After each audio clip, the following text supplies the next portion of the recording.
Hello and welcome into the Take 10 podcast. This is Alex Roux of Big Ten Network, and this week's guests are Charlotte Wilder of Fox Sports and Big Ten Network Manager of Research, Harold Shelton. Let's get into it. Take a look, listen, and enjoy. Look at here. With the catch, the finish! Oh, my goodness! What a catch! Energy, enthusiasm. It's picked off! It's selfish! Brilliant! He's still going! Touchdown!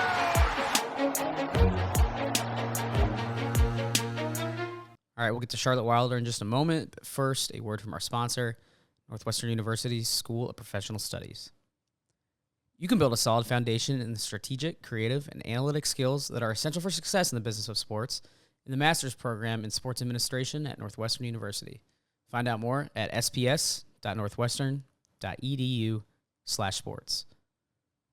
Great opportunity there, as always. We'll always pump up the Northwestern sports administration master's program. It's a great opportunity for someone who is looking to get into the business of sports, looking to work at a place like Big Ten Network. Definitely check that out. And thanks, as always, to our sponsors up the road in Evanston.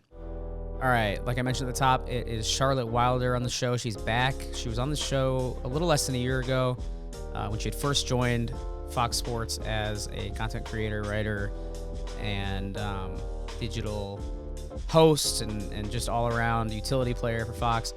And now she has half of a traveling podcast that goes on the road for the Ultimate College Football Road Trip.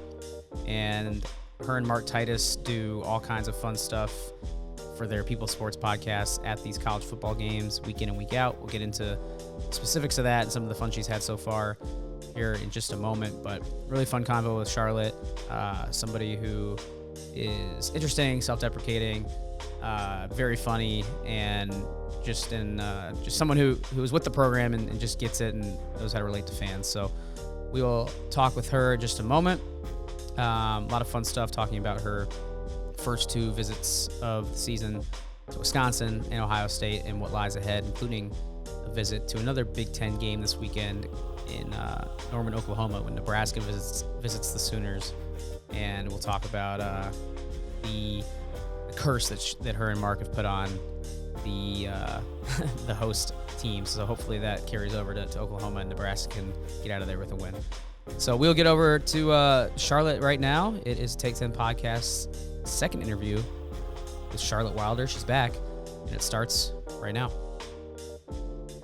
All right, I am very pleased to welcome Charlotte Wilder back to the show. She's a Fox Sports content star and a host of the People Sports podcast alongside Mark Titus.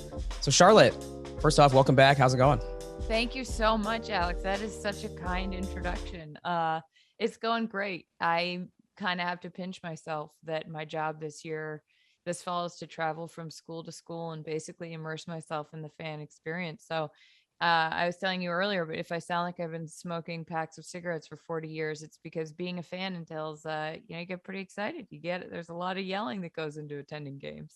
Listen, the listeners are in for a treat because I was sick myself last weekend, not from yelling at college football games, but just, one of those things going around. So we got the hoarse voices. We got, you sound great to me, Alex. I don't know. Thank you. I'm putting in quite an effort here playing hurt. That's what we do as podcasters, Oh yeah. If you make content for the internet, a lot of the time you're playing hurt. It's a tough gig we have. We did intro you last year. I think it was about a year ago to Big Ten fans. Was it? Wait, I was trying to, when did we talk? When did we do that show? I didn't pin it down. I think it was like October maybe of 2020. October. Okay. We hadn't announced the tour yet, right? That wasn't. No, this is all new. Cause I was going to say we introed your situation and how you went to a small liberal arts school and didn't really get in the big time sports experience yet. And then, a year later now you have this Ultimate College Football Road Trip. Last year you had just joined Fox Sports. So in a year, this is crazy, right? You've been hosting this podcast. Now there's a whole tour built around you and your co-host Mark. So just off the bat here, tell me how this show came together. How have your experiences and your stops been in the first couple of weeks? How did we get this far in less than a year? That's a question I ask myself, Alex, sometimes. I think First of all, I just feel so unbelievably grateful to Dos Equis for really taking a chance on us. I think our first live show that we did in Madison was a year to the day that our first ever podcast came out. And I don't say this as, a lot of people I think, be like, thank you to my sponsors. And I mean this in a really, truly genuine way. Like they put their money and brand and trusted us with, and said, hey, go represent us at these schools. And that's a pretty big, I mean, it's a huge deal for me personally, but it's also, it's a huge vote of confidence for the show, for what we can do. And the first two stops have just exceeded my expectations. We'll get to that later, but basically the tour came about. I think that everyone getting back into being in stadiums, Fox is calling it, Fox Sports is doing basically the year of the fan. And the behind the scenes stuff, like when I was hired at Fox, it was to do the behind the scenes stuff, to be the eyes and the ears of the fan on the ground. And then, the pandemic hit and I couldn't do that. And this is sort of college football is the ultimate, the richest content mine for that, really. Like it's wacky, it's wild, it's fun. But I've said this a few times before. It's home, it's traditions. It is the most important thing in people's lives, not because it's a sport, but because it's where they grew up, what they do with their family, what links them to a place. And so I think the point of sending us here was really doing the year of the fan in the biggest way possible. We get there Wednesday evenings, we film all day Thursday, various experiences on campus and around the city that we're in. Friday, I write a piece about it. Then we put on the live show at a local bar, and then Saturday, behind the scenes content from the game. So I think it came about just basically because we can finally do it. And I really do have to pinch myself. Everywhere I've worked before Fox, I've been like, please send me to college football games. Please let me like figure out what it's like to be a fan at the school. And every place has been like, and Sports Illustrated, I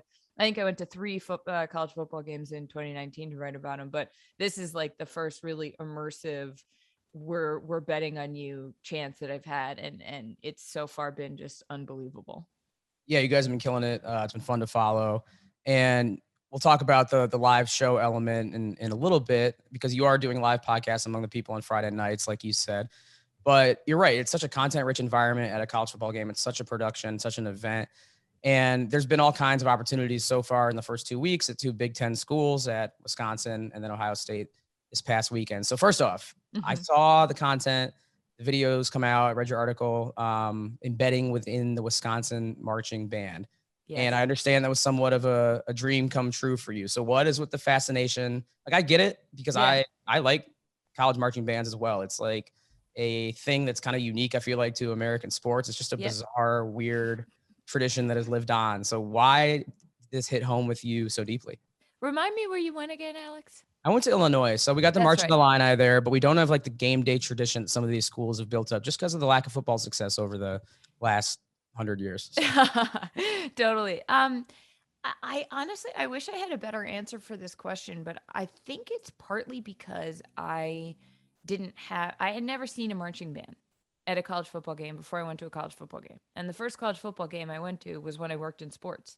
And I get there and I see these bands and I'm just like blown away. I think the logistics of it, first and foremost, the fact that you can have, take Ohio State, for example. There are 228 people in that band. The fact that they can all know exactly where to be, when, what to do with their instruments, so that it creates this living, breathing sculpture. That's essentially what this is, while playing music, is unfathomable to me. Like it truly blew my mind. And I also have such respect for the people who do it and dedicate themselves to it. I don't think people know how much time or work goes into it. And I'll tell you a little bit about my experience with Wisconsin in a second. But what draws me to it is that there's also an infectious spirit of the band. If you think about it, the marching band is really the beating heart of the fan experience on game day.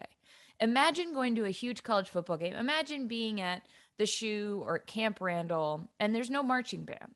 It's kind of like NFL games don't have marching bands in the same way. Uh, and there is a more professional feel to it. You're missing some of that wackiness. You're missing some of the other, like, the marching band is students. The marching band are kids who have dedicated every second of their extra time at school to making sure that when current students come to that stadium, they are brought back to the same traditions that they have had over and over. And there's something so beautiful about that. And it just gets up, it sort of like lifts you up from your rib cage when you hear the trumpets start going and when you see them all march out. And it just truly delights me. And I think that I am drawn to, I think the world is a really dark place right now, and finding the joy and the delight is very cathartic for me. And that doesn't mean not paying attention to the things that are going on, but also allowing yourself to find those moments of joy. And marching bands, it sounds silly. I think a lot of people are like, oh, Charlotte's obsessed with marching bands, but there's like a very real kind of deeper reason to it.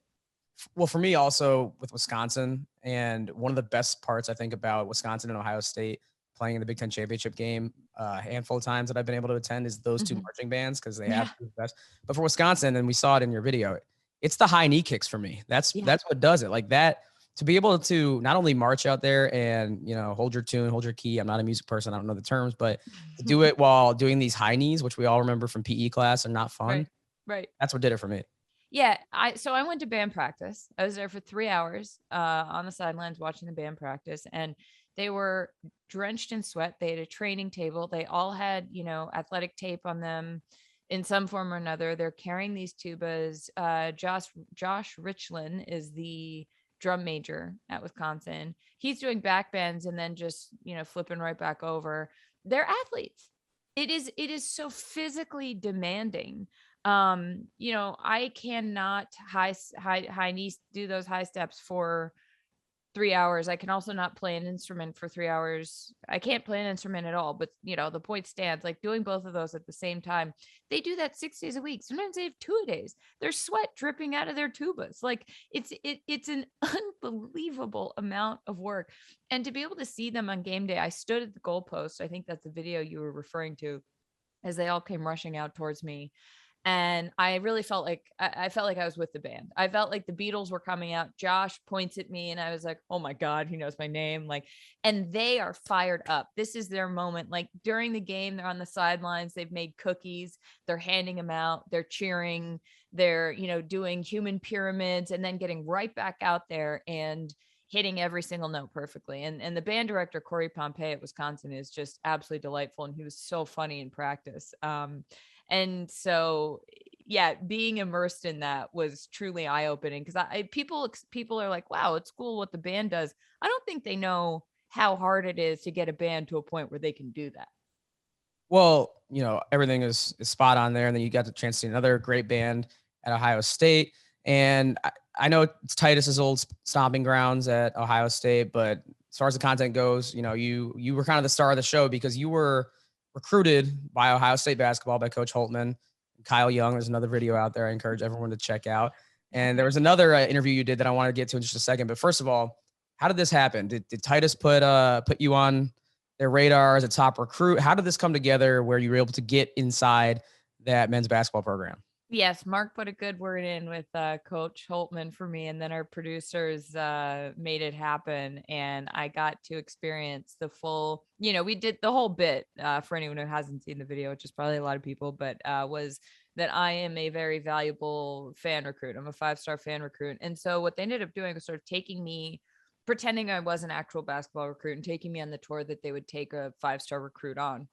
And we did part of that, they showed me the facilities, which I had never seen the practice facilities of a, massive basketball program before, or even a massive football program. I've been in locker rooms, I've been in the press boxes, I've covered the games, but I haven't really, gotten to go around where only players go, especially on days that are not game days. And we did a whole photo shoot because that's what they do with recruits, so that recruits can feel what it's like to be in the uniform. They feel special. They have the pictures. And then if they commit, they've already got the content to put out.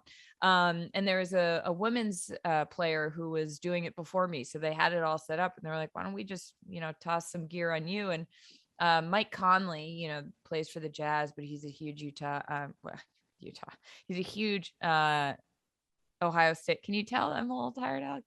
Huge Ohio State guy. He was in the gym practicing. He's in Columbus when he's not playing in the NBA. And they put me in this outfit, and we thought it would be very funny if I wore the shoes also. So I'm wearing size 15 shoes, walking down the hallway, and Mike's coming out of practice, and our social media guys behind us. He got a video of Mike being like, I like that, as I'm literally walking in clown shoes. And I was like, perfect. Can't think of a better way to meet someone I admire than, but it was just so fun and so funny. And I'm really grateful to these universities for kind of playing along. And Coach Holtman was great. Kyle was great. I show up, I do my bit, I'm making jokes, and they just played right along with me. And that's a lot to ask of someone. It's my job to do that professionally, but it's their job to coach, and it's not their job to try to do comedy bits in a weight room. And it meant a lot to me that they were willing to play like that.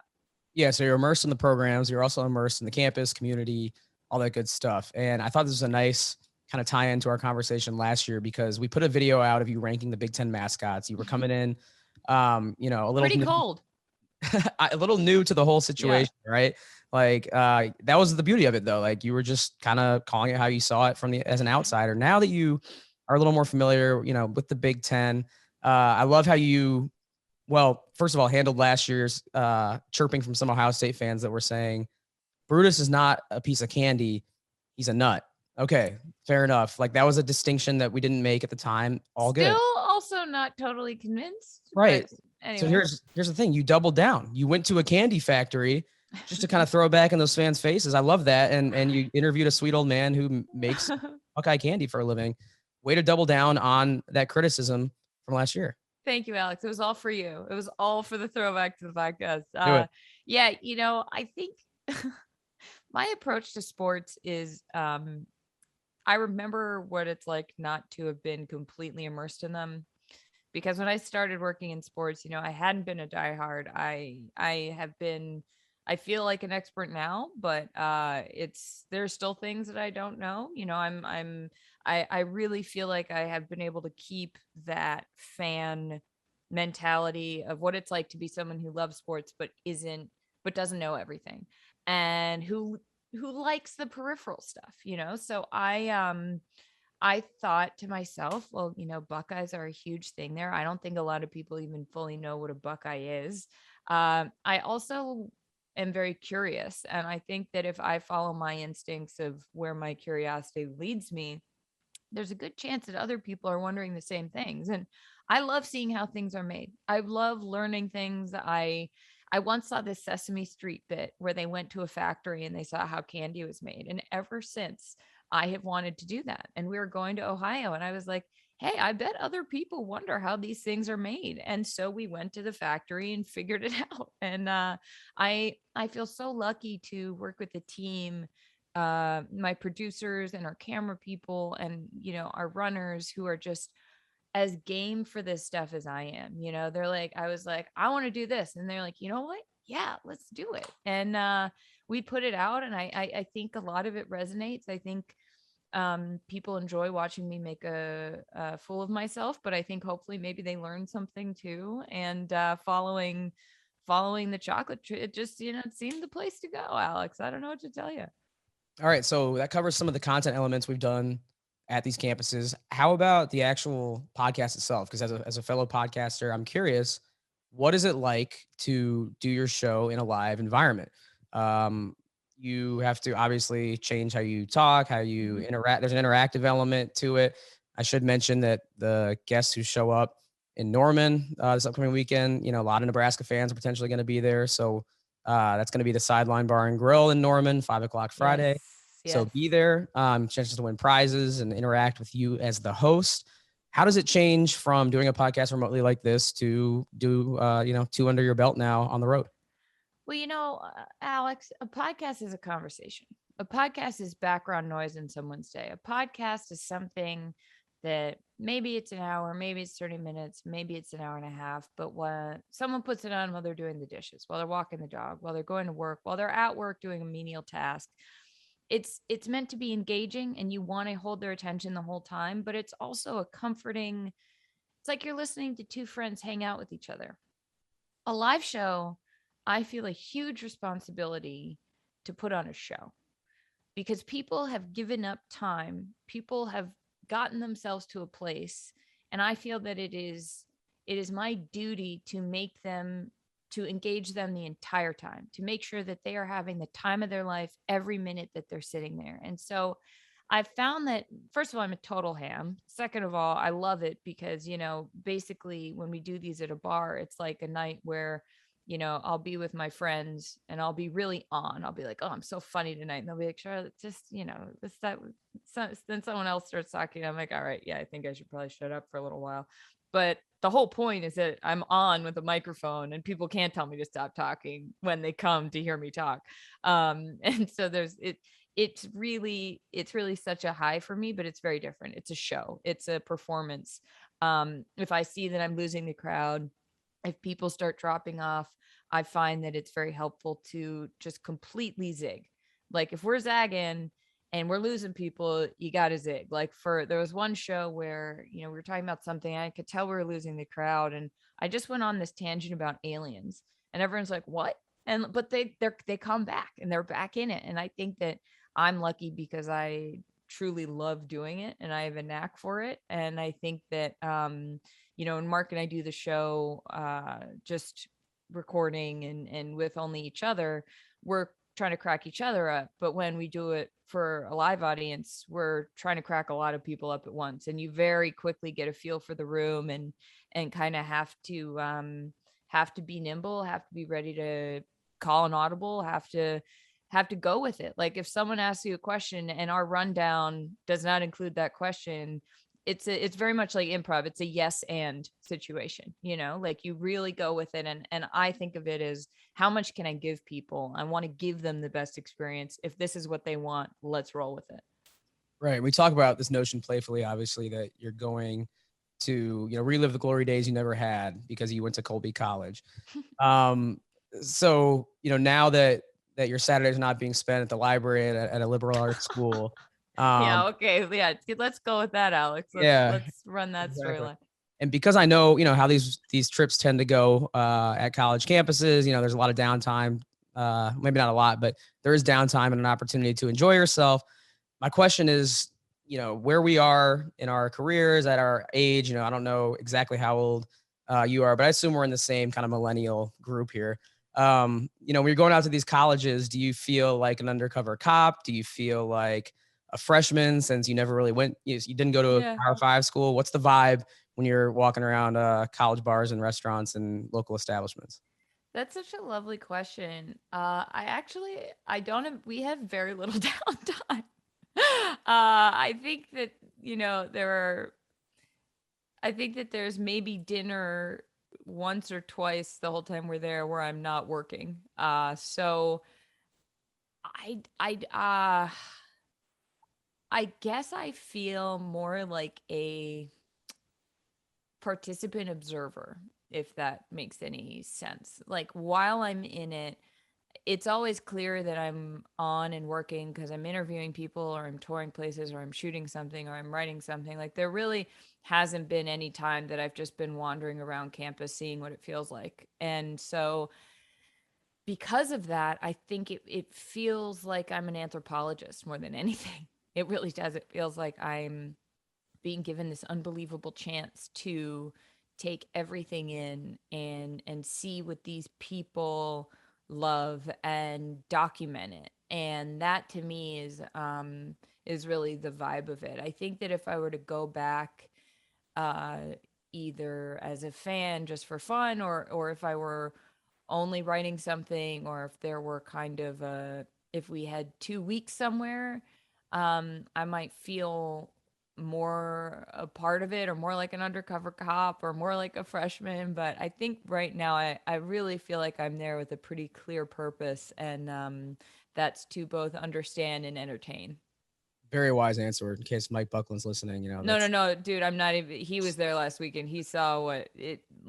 If my eyes look like they're at half mast, and I've got my coffee here, and I truly, and I don't say that in any way, in any complaining way. Like, it is truly the most satisfying and gratifying feeling of tiredness, because it's like, oh, we are really in it. yeah, And it's super. It's just it's the opportunity of my career. So we're trying to go as hard as we can. yeah. I mean, the volume of content you guys put out is unbelievable. The elephant in the room, though, Charlotte, is that Yes. at the first two stops, the home teams have not fared well. Yeah. They're 0-2.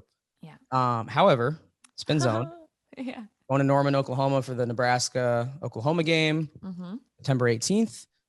Does this mean Nebraska might have a chance to pull the upset since your curse is following you down to Oklahoma? So here's the thing, Alex. I can't say there's not a curse. I really can't. We went to Wisconsin and we went to Ohio State. Both of those schools should have won, and they didn't. And in sports, superstition and curses are very real. And so I have no defense. There currently is a Charlotte Wilder and Mark Titus curse. And what I'm hoping is that Oklahoma will be the school to break that. However, I want to go with your spin zone and say to Nebraska fans, maybe this is good for you. There are a ton of people in my mentions right now being like, hey, will you go to some Alabama games? Like, will you go to Tuscaloosa? Will you go, and I think it's very funny because I really have no defense. We're just gonna see if Oklahoma loses, what are they, like 30-point favorites? So, it's a pretty, I don't know. It's up there. If Oklahoma loses, we're just gonna have to lean in and own it. Yeah, and I want to reiterate, Sideline Bar and Grill. Yes. 5:00 Yes. Friday. Be there. Husker fans travel really well. I went to the Illinois-Nebraska game week 0, and even though my alma mater took care of the Huskers, they They traveled. were there. They showed up. They Yeah. showed up, and they're going to show up to campus. So get as many of them as you can. They're very friendly people. See, that would be lovely. I have to tell you, Madison was one of the most pleasant experiences of my career. Everyone was so nice. Ohio State and Oregon, those are two fan bases who can get a little fiery. So I'm very interested to see what Oklahoma brings. All right. Well, looking at the schedule the rest of the way, we mentioned Oklahoma at length there. You guys have, just reading it off here, LSU, Texas A&M, Texas, Ole Miss, Florida. That's 4 SEC schools and then a future SEC school in Texas. So I can only assume that Mark Titus is planning something because he got to go to his home, stomping grounds, his alma mater at Ohio State. I choose to believe as a Big Ten guy that he is going to sabotage the SEC in some way. Do you have any insight into the plan, wink, wink, to take down the SEC from the inside? Alex, Mark Titus is an enigma. And if I could speak for him, I would, but you are going to have to ask him that question because I just don't know. Well, I will say it's very cunning and keen by your staff, your crew to have, first of all, one of your producers, Kristen, who is a huge Wisconsin fan and has all the plugs there. And then Mark to set you guys up, for the first two stops at very familiar settings. So I'm sure it's been good so far. Do you have anything planned coming up that we should be aware of, maybe at Oklahoma, maybe down the road, something you're looking forward to getting into when you get into the very weird hinterlands of college football down there? Oh man, Mark and I have a few things planned for Oklahoma. There are a few funny things we want to do, but I don't want to say what they are in case they don't happen.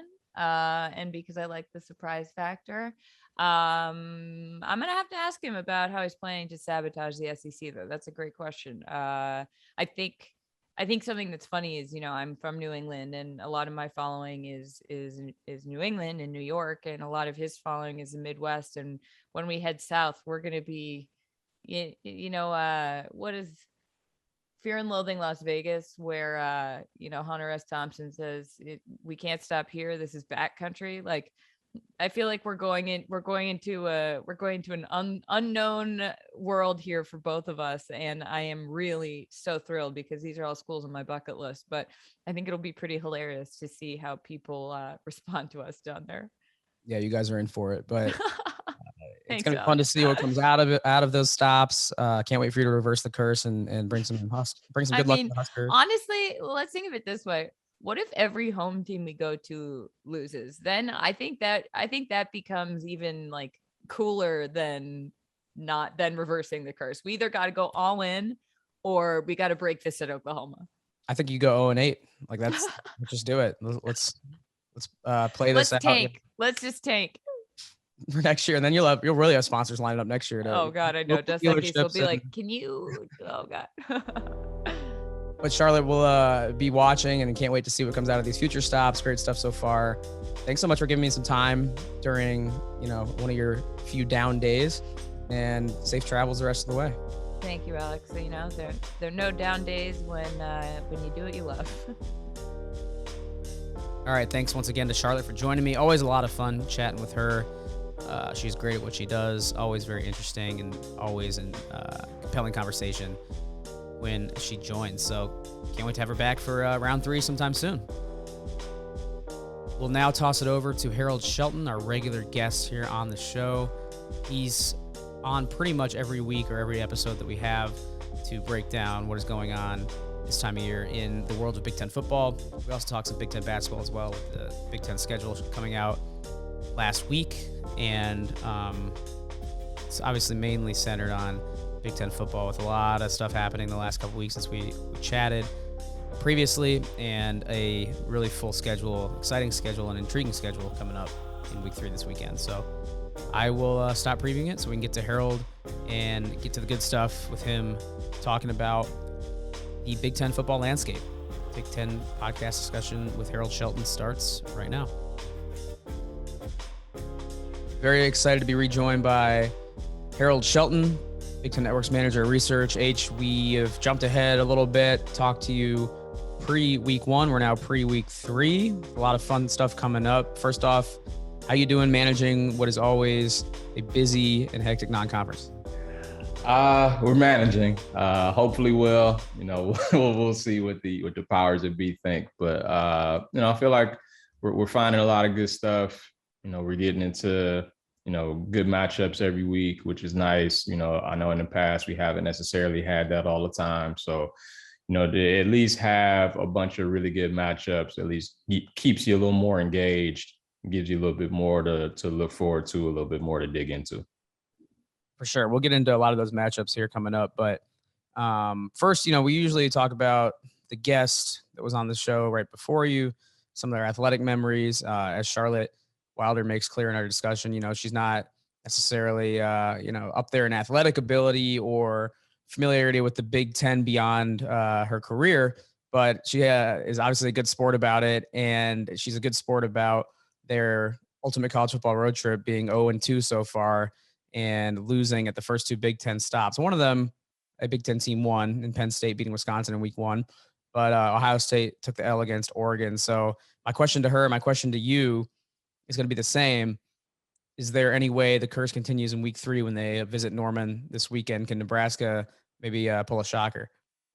I think it's possible. I don't think Nebraska is as bad as people think. And I think a lot of times narratives can push a team or a league one way or the other based off of, 1 or 2 weeks.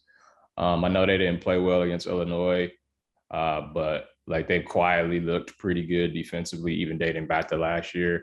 I think they've held, it was 8 teams under 400 yards now.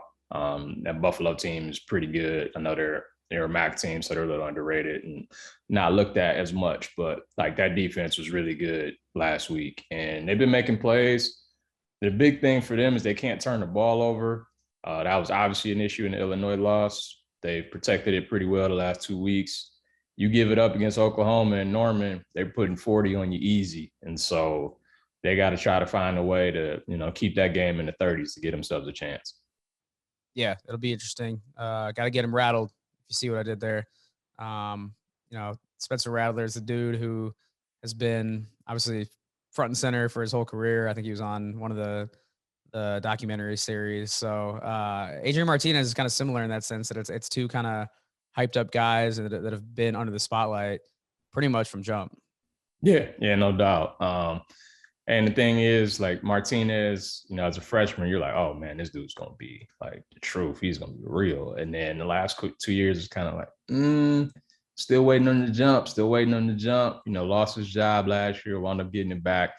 He's played a lot better so far this year. The big plays are coming back. And Saturday could be a chance where he can kind of get back in the national conversation and remind people how good he is if he plays well in Norman.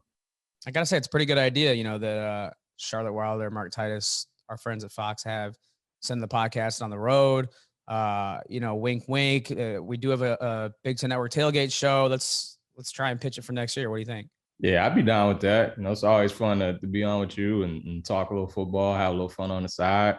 There's nothing like a college football Saturday and actually being, in the environment. No, it's definitely something I miss with COVID. So I'd love to be able to get back out there. I know you can pull some strings, man. Let's make this happen.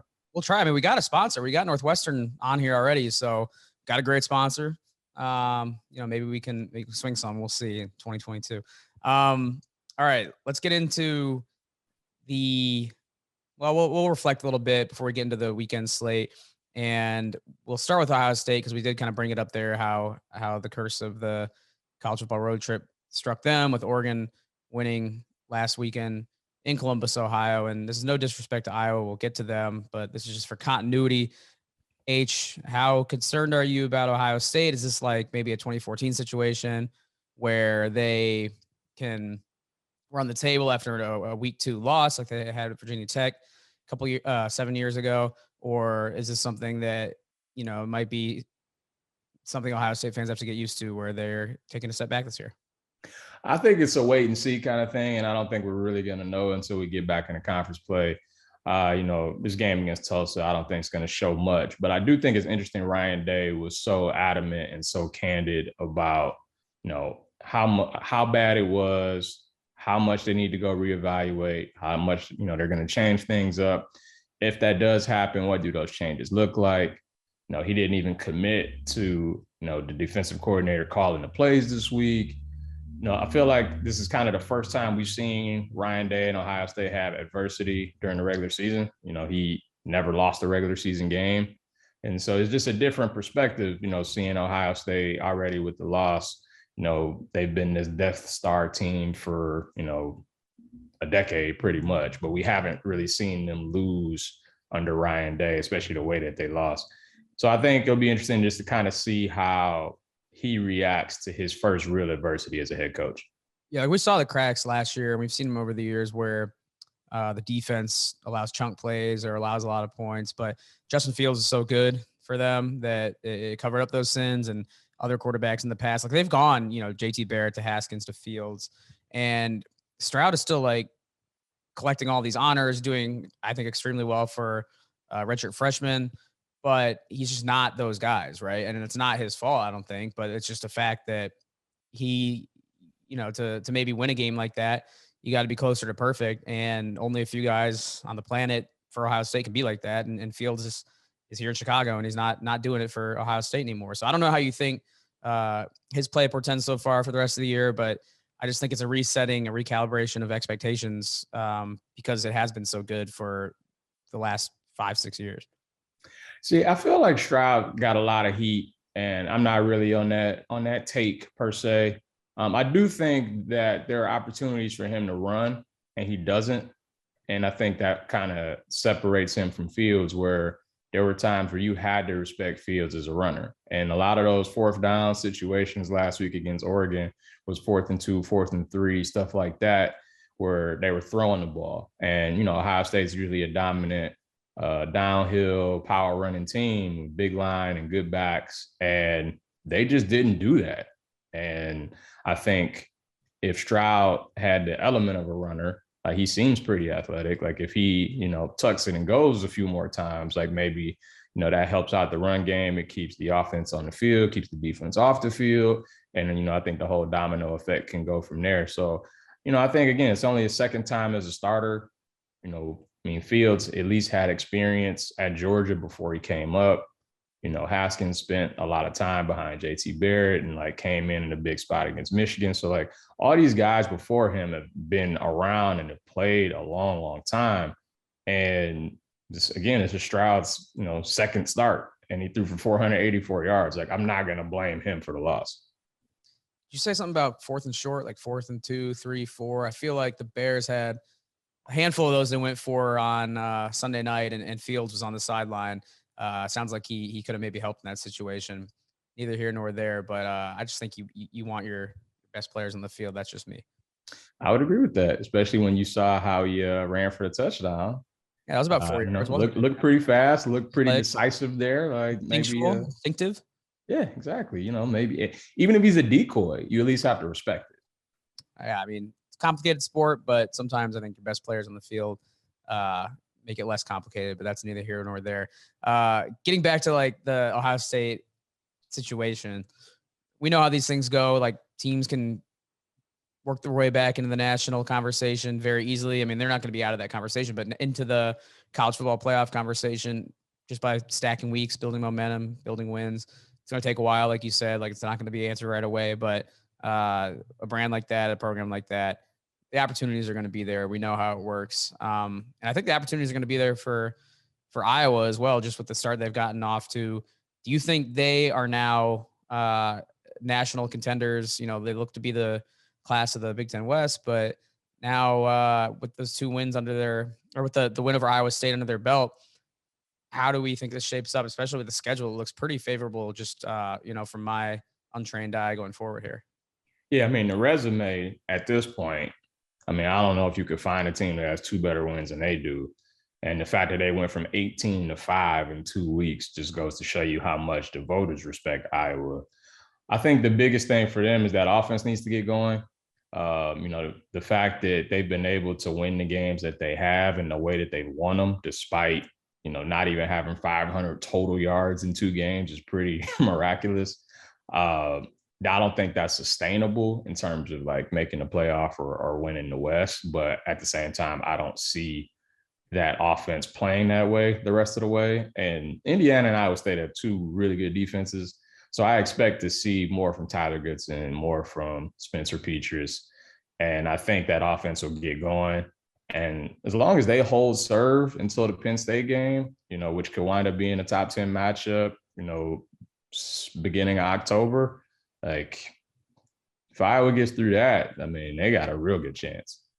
I'm getting like mid 2010s vibes, 2015 vibes from Iowa, 2014 from Ohio State, where Iowa, things just line up nicely in the schedule. They couldn't get it done in the Big Ten championship game, all about that with Sparty, but most stressful game I've watched as a fan.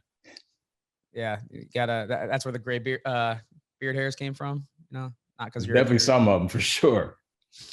I feel that. I wish my teams were in a position like that to stress me out that much, but yeah, I don't know. I'm just getting throwback vibes where there's some parallels in the past with these 2 seasons early on. Yeah, and it's funny. Like I feel like Ferentz always has like a super special team like every 5 or 6 years. It was 2002 with Brad Banks. That 2009 team was really good with Stanzi, and they started out, I believe it was 8-0, 9-0. Then you had Beathard leading the way in 2015. You kind of wonder if this is the next version where, they rip off a bunch of wins in a row. You look up, they're, 8-0 or 7-0 going to Wisconsin, and you're like, oh man, like if they get this, can they run the table all the way to the Big Ten championship game? And it's not that far-fetched looking at the schedule and the way that the defense is, but that offense has to kind of meet up with the defense at some point. Yeah, it's just how a healthy program operates when you're not at the very top of the top. It's like you got when 7-5 is your worst, your bad season, and then you can pop up every so often and make a run at it. That's perfectly exceptional for a program like Iowa and for 98% of the programs across the country. That's what they aspire to be. All right, I'm going to borrow our friend Joshua Perry's rankings here because he ranks Iowa as the number 1 team in the Big Ten, rightfully so. He does his weekly rankings for us at BTN Digital. He has Ohio State at 2, Penn State at 3, running through the top 5 here, Michigan at 4, and your Michigan State Spartans at 5. you think you got it right putting Penn State behind Ohio State, even though they're 2-0 with a top 10 road win, top 15 road win. And then do you agree that Michigan and Michigan State deserve to be in those 4 and 5 spots? I do think he got it right. And I think it's cool to see that he's actually going off of, the results on the field and the play on the field, as opposed to just, well, I think Ohio State's the best team, so I'm just going to keep them one. Like, they lost the game. Iowa's been great. I have no issue moving Iowa up, moving Ohio State down.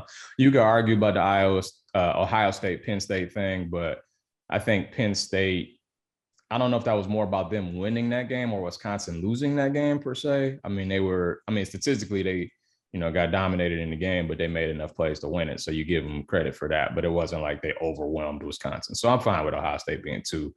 So far Michigan's defense looks very much improved. They're playing Jim Harbaugh Stanford brand of football on offense right now, where they're just lining up and running over people.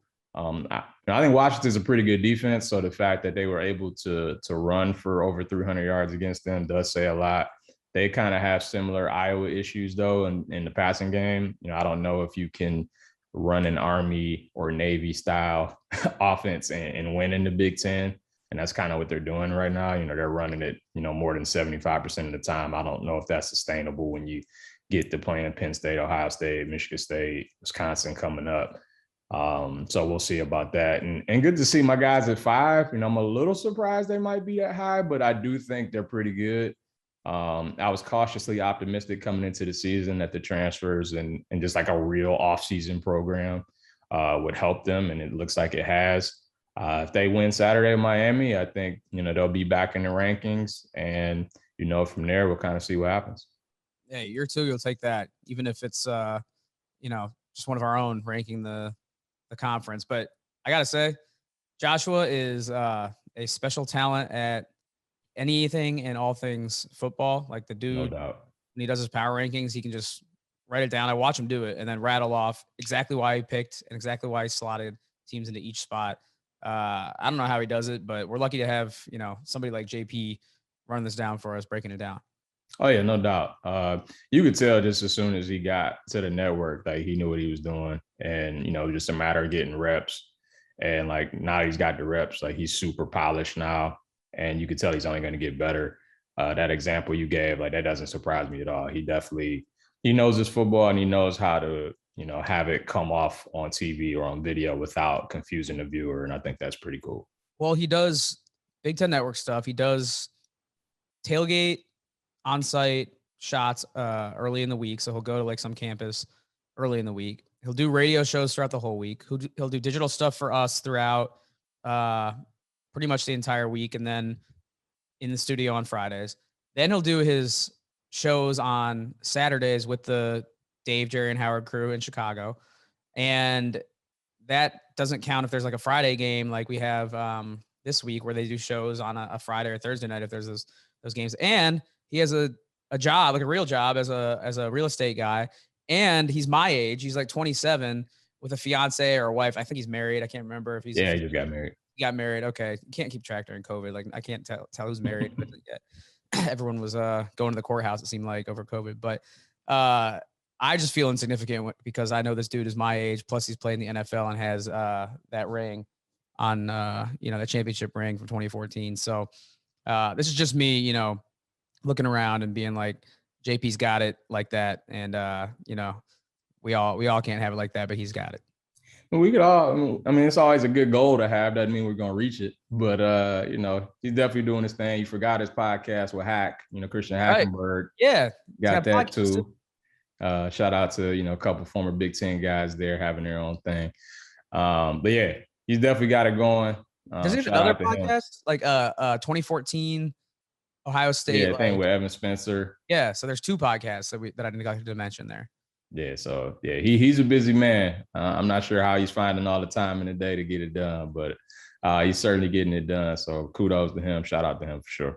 All right, well, you guys are both harder workers than me. You're a busier man than me for sure, because you were running down all these matchups across the league that we can get into here.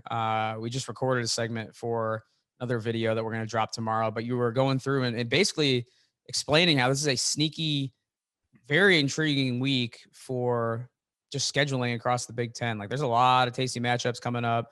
I guess we can start off the top with Penn State and Auburn just because of the rarity that one of those SEC schools, packs up their flip flops and comes up north. So let me know basically top line, what's good with this weekend and why this matchup in particular is so intriguing. Well, it's the only ranked matchup we have in the league this week. And, the fact that you see a ranked team come up our way during the regular season, just in general, you don't really see it. Like LSU came to Wisconsin, but that was at Lambeau. It wasn't on campus. And so, it's the first time, actually, it's first time since 2011 and the fifth time overall that any ranked SEC team has played on campus at a Big Ten venue. And it's only the third ranked matchup between a ranked Big Ten team and a ranked SEC team at a Big Ten venue. Penn State's had the last two. Last time it happened was 2011. They hosted Alabama. That was, Penn State was kind of on the way down, and Alabama was Alabama at that point. That'll never happen. But I'm expecting Alabama's coming up here again. Or did they? Yeah, you want to talk about a Death Star, man? Yeah, they're scary. Although, did they schedule? I feel like there is an announcement. Are they playing Wisconsin, a home and home down the road? I believe so. I know they had one scheduled with Michigan State back when Michigan State was like making their run, and they got canceled. Probably for the best for as a Michigan State fan. But I will say, like Alabama and LSU, like they will go play people. Like we've seen LSU, like they've come up to Lambeau. They were just at UCLA earlier this year. They've gone to Arizona State in the past. Like we've seen them go play people. Not many other teams in that league do, at least like the marquee ones. So it's cool to see, a Big Ten SEC ranked matchup on campus at a Big Ten venue is very rare. Yeah, I'm being too hard on Alabama. I'm poking the bear here. They're coming in 2024 to Wisconsin. Okay, that'll be fun. Yeah, that'll definitely be fun. Coming up. I agree. It adds an element to a weekend where there's the intrigue. There's something that you don't usually see, but I feel like this season, I don't know what it is, if it's, just because we're coming out of COVID and we didn't have non-conference last year, but I feel like the matchups in the non-conference are way more intriguing than previous years. Like I remember sitting through some weekends in September in past years where there's just nothing going on. Like there's all blowouts. It's all just kind of fodder for getting to the next week. But every weekend there's been some sort of, a handful of fun matchups, and this weekend's no different. So I don't know if you feel the same way, just having gone through every game, every week, every year, but that's just how it feels from my, kind of perspective watching them all.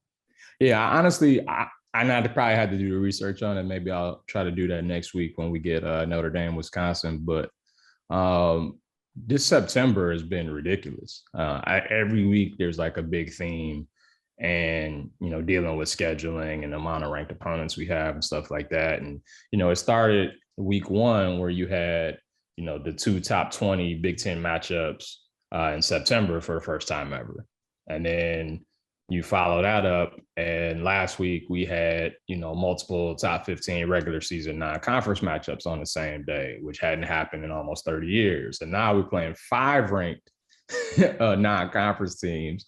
And it's the first time that's happening in the regular season, on a single day since 1975. And like no league has done that since 2008. So like the fact that we're seeing week after week, like the ante keeps getting upped. And, I think a narrative can really take shape here if the Big Ten can take care of business. I'm not expecting a sweep, but, if they win 3 or 4 of those games, like I think you have a really good chance to control the narrative the rest of the year. I think Penn State and Iowa did a very good job of that. As you can see, both are in the top 10 after 2 weeks. Iowa jumps 13 spots in 2 weeks because they were able to take care of business and control the narrative, and now they could stay up there the rest of the year. Same with Penn State. If they win this game on Saturday, they're going to probably be in the top 10, for most of the year, even with a loss. And so I think there's a really, really big opportunity here for the league to make a statement on this Saturday. And, we'll see if Indiana can bounce back and beat Cincinnati, if Michigan State can show they're for real and win in Miami. How real is Purdue? They get, Notre Dame. Notre Dame looked kind of shaky on defense. Another rivalry renewed there. Chance to go 3-0. There's a lot. It's like a prove it Saturday for a lot of these teams. I'm looking forward to it. Yeah, like which of these kind of low key intriguing matchups are you either high on the Big Ten on, or are you most interested in? Because you mentioned some of them there, right? Like Indiana, Cincinnati. It's a big game for Cincinnati. I mean, they definitely wish that Indiana would have won and beat Iowa to up their resume a little bit. They need all the help they can get if they want to make a run at this CFP. But Purdue, Notre Dame, Michigan State, Miami, like you mentioned, Minnesota and Colorado. Like, which of these do you think maybe projects favorably for some of these teams to either steal a win or steal an upset here? Yeah, it's weird because all of those teams you mentioned are underdogs, but they're all by like less than a touchdown. So they're mostly coin flip games because they're on the road. I think like if it's a neutral site, you're pretty much talking a coin flip. So maybe slight disadvantage for all four of those. I wouldn't be shocked if Michigan State won. I wouldn't be shocked if Indiana won. I'm sorry, Indiana's at home, but I wouldn't be shocked if those teams won. I think Indiana, we kind of need to see the Michael Penix from early 2020. After the injury against Maryland, he hasn't looked the same these first 2 weeks. And it'd be really, really nice if Indiana, I think of those four, Indiana, I think has the most to gain and the most to lose. They're already 0-1 in conference. If they can get a win, it makes the Iowa win look better in week 1. It makes the resumes for Ohio State and Penn State and Michigan, like if they were to beat or lose to those teams, it doesn't look like a bad loss to the public. So I think Indiana's got the most to gain and to lose from that kind of game. I think they can rise up and make that a really, really good game. I wouldn't be shocked if they won it at the end. All right. So I don't have too much more for football questions as far as they go, but I am curious about basketball because we missed last week when the basketball schedule dropped. And no worries if you don't have the schedules in front of you, but did anything jump out at you from that schedule release? Because it's kind of a random time, right? It was just like a Wednesday in September when it came out. As a big college basketball fan, I looked it over, but I didn't take too many notes or anything. I think it's one of those things where we'll get to it as the season approaches. But we did have our guy Andy Katz go through some of the top matchups he's looking forward to. I don't know if anything jumped out at you, if this stuff even intrigues you at this point in the season with you trying to be so locked into football, but any top line thoughts on the basketball conference schedule dropping last week? Yeah, they always kind of sneak that in when you're right in the middle of football season. I definitely took a glance at it. I'm always curious of the early Big Ten games that are kind of mixed in with football season, like right around championship week there or a championship game. Obviously, Illinois, Iowa, December 6th sticks out to me. I think that's a very interesting game. I think you get Indiana, Wisconsin early in there as well. You got Wisconsin, Ohio State, I believe, is the day before my birthday on December 11th. So definitely got some intriguing matchups there. I think that's the last that game on the 11th is like the last before we get into the full conference slate in January. So for me, like I know the other things I always look to see like, all right, when are the rivalry games? Like, okay, when do we play Michigan? When do we play Wisconsin? And I'm sure, every fan is like, okay, I want to see, when the rivalry games are, how many times are we playing them? But I know for me, I try to see like, what are the early games that are kind of mixed in with non-conference play where you step out for those 2 games, who you got? Okay, hopefully you can get 2 of those. At worst split depending on the opponent, and then like finish strong going into January by taking care of business in non-conference. I'm still waiting for the matchup where, and I really do like those early season, first week of December matchups where you get the 2 games, get a little taste. I'm still waiting for like the Big Ten championship weekend matchup where it's either the same schools that are in the Big Ten champ game or like we have a basketball school that is playing, like a Michigan State is in the title game or something like that. And they have a huge basketball game that weekend against Michigan, something like that, where it just really brings the whole weekend together and people can pregame and watch the basketball game before the champ game. I feel like there was a couple big ones a few years ago. Like it might've been Wisconsin when they were there against Ohio State, but nothing where it really just is like, oh, this is the best possible appetizer for football we're about to see. Yeah, I'm definitely waiting for that. And I don't know what it is like, and maybe it's just me as a Michigan State fan.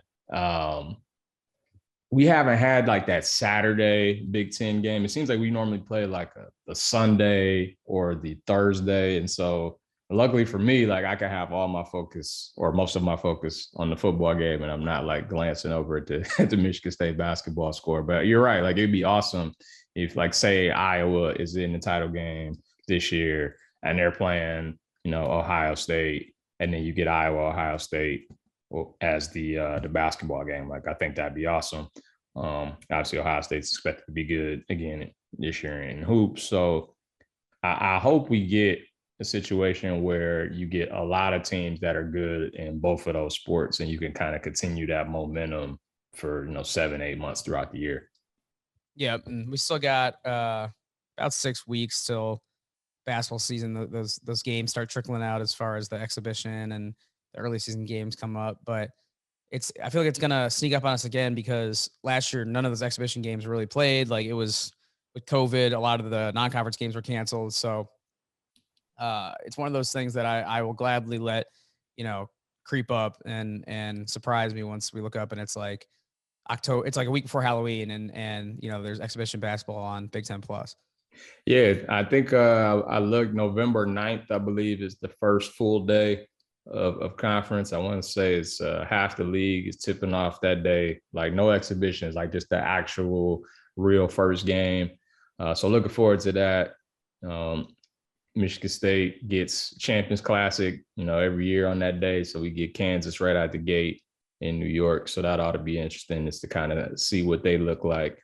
Completely, I won't say completely new, but definitely a newer team trying to find an identity.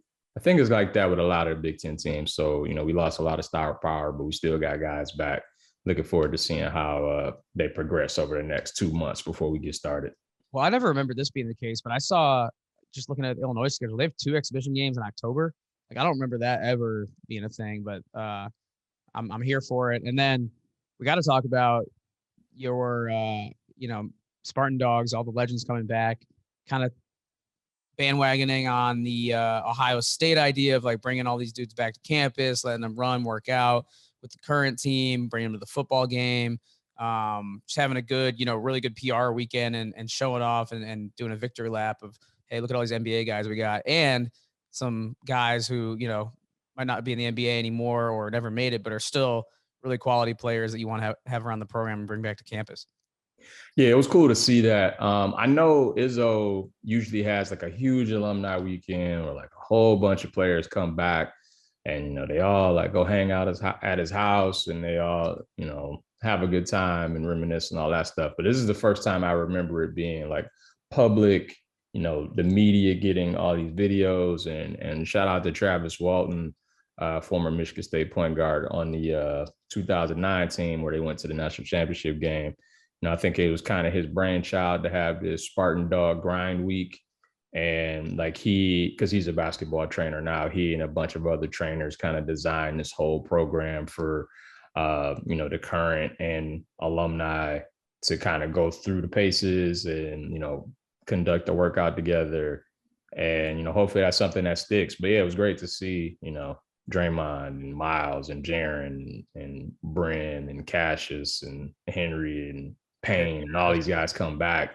It really shows like that family atmosphere that the program promotes all the time. I mean, that really is like the end result of what you're going for as a college basketball programmer. That's the goal. Like, and you're right that they projected it and amplified it as a PR opportunity, because that is now one of the best built-in advantages aside from name, image, and likeness. And it kind of blends with the name, image, and likeness situation.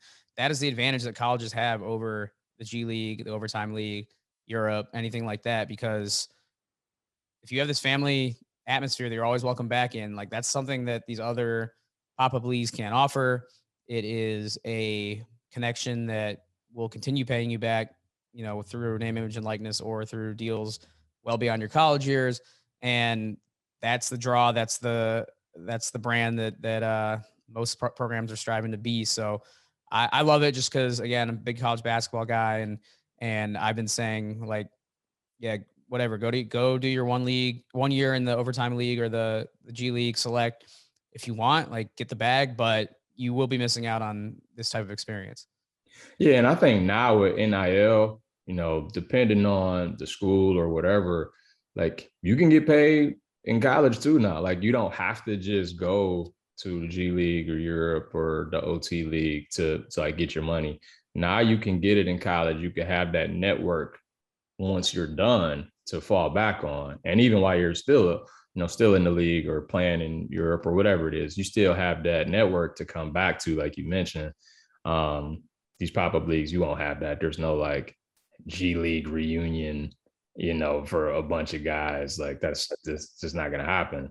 I think the fact that like, you see a guy like Jaren come back and, he was a one and done guy, which are very rare under Izzo. And, there's a lot of talk about how Izzo mismanaged Jaren and, he didn't play him in the Syracuse game and how, he wasted his time and all this and that. And it's funny seeing him like always promoting Michigan State, like no matter what the situation is, despite the quote unquote mismanagement of his career, which I didn't agree with anyway. But, again, to your point, like that network's there, that family atmosphere is there. And again, it's just cool to see like all these former alums come back and like contribute to the program and hang with the younger guys. And, I know Magic was back. I didn't see him in the video, but I know he was back too. So I'm sure he has some stuff going on behind the scenes. Yeah, so definitely had to bring that up. I knew you'd enjoy that. I got a kick out of it as well. So good stuff all around. Harold, that's all I got for you this weekend. A lot of fun stuff ahead. A lot of fun games to look forward to.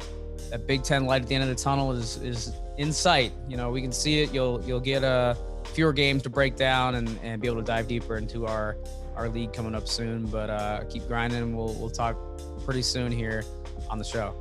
Yeah, sounds good, man. Like you said, I'm definitely ready to watch some football on this Saturday and then move forward when we get less notes that I have to write and I can kind of just dive into the conference matchups. I'm definitely looking forward to that. All right, man. We'll get there. All right. Thanks once again to Harold and Charlotte for joining the show. Another great pair of discussions here, and hopefully everyone had as much fun listening to that as I did recording. Two, really great people in the sports industry, and we're lucky to have Harold every week and lucky to have Charlotte on now as a recurring guest as well.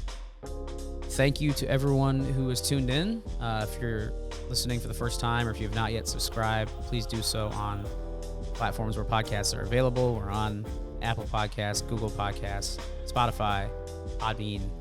And if you want to see these interviews and watch the videos beyond the videos that we put out to promote these on social media, please go to the YouTube channel, Big Ten Network's YouTube channel, that is, by searching Big Ten Network on YouTube, subscribing to that channel, and then finding the playlist for the Take 10 podcast where you can see every episode since pretty much the COVID pandemic started. We've been doing these on video since March of 2020. So these are all now on YouTube where you can go back and see the guest reactions to my amazing questions and watch these episodes in their entirety. Thanks as always beyond that to Julie Bronder for editing the show. And we'll be back at you soon with more guests, more content, more fun here on the Take 10 podcast.